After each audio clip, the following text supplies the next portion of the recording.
Family card কর্মসূচির পাশাপাশি বর্তমান সরকার চলমান প্রকল্পসমূহের উদ্দেশ্য এবং কার্যক্রমে সুনির্দিষ্ট পরিবর্তন এনে এসডিজি বাস্তবায়নের সঙ্গে সামঞ্জস্য আনয়ন করছে। এছাড়া নতুন প্রকল্প গ্রহণের ক্ষেত্রেও এসডিজি বাস্তবায়নকে সর্বোচ্চ গুরুত্ব প্রদান করা হচ্ছে। উদাহরণস্বরূপ বলা যায়, সরকার গঠনের পর দ্বিতীয় একনেক সভাতেই সিটি কর্পোরেশন প্রতিটি ওয়ার্ডে মানসম্মত প্রাথমিক স্বাস্থ্যসেবা নিশ্চিতে একটি কার্যকর নগর প্রাথমিক স্বাস্থ্য ও পুষ্টি কেন্দ্র প্রতিষ্ঠা করার জন্য expanding access to integrated health care for the urban population প্রকল্প অনুমোদন করা হয়েছে, যা এসডিজি লক্ষ্যমাত্রা 3-এর সাথে সামঞ্জস্যপূর্ণ।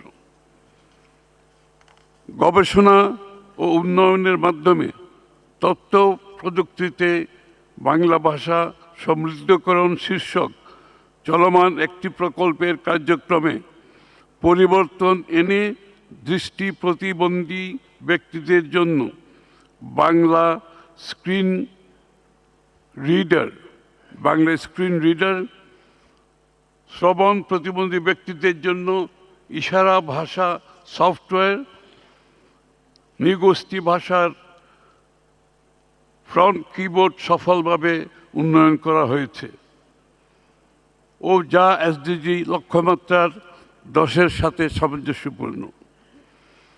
এসডিজি লক্ষ্যমাত্রার মূল মন্ত্র লিভ নো ওয়ান বিহাইন্ড, যা কাউকে পিছনে ফেলে নয়।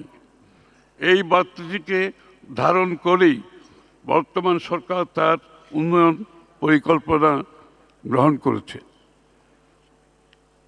প্রিয় উপস্থিতি, শহীদ প্রেসিডেন্ট জিয়াউর রহমানের 19 দফা রাষ্ট্র গঠনের দর্শন, বেগম খালেদা জিয়ার ভিশন 2030 এবং 2023 সালের 31 দফা সংস্কার এজেন্ডা, এই ধারাবাহিকতার উপর দাঁড়িয়ে মাননীয় প্রধানমন্ত্রী উই হ্যাভ এ প্ল্যান অঙ্গীকার এবং জুলাই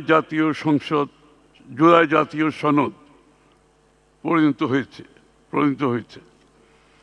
বিএনপির সামগ্রিক রাজনৈতিক দর্শন, গণতান্ত্রিক সুশাসন, প্রাতিষ্ঠানিক জবাবদিহিতা, অর্থনীতির গণতন্ত্রায়ন এবং অন্তর্ভুক্তমূলক প্রবৃদ্ধি, এই সব কিছুই এসডিজির লিভ নো ওয়ান বিহাইন্ড নীতিমালার সাথে সামঞ্জস্যপূর্ণ। আমরা এসডিজি হচ্ছে আমাদের at the heart of the present government policy, এবং এটার এক্সিকিউশন হচ্ছে is at the front and center of execution. এখানে সোশ্যাল ইনক্লুশন, এখানে ফাইন্যান্সিয়াল ইনক্লুশন, এখানে পলিটিক্যাল ইনক্লুশন, সব কিছুকে বিবেচনায় লিভ নো ওয়ান বিহাইন্ড যে স্লোগানটি আছে সেটাকে ধারণ করা হয়েছে।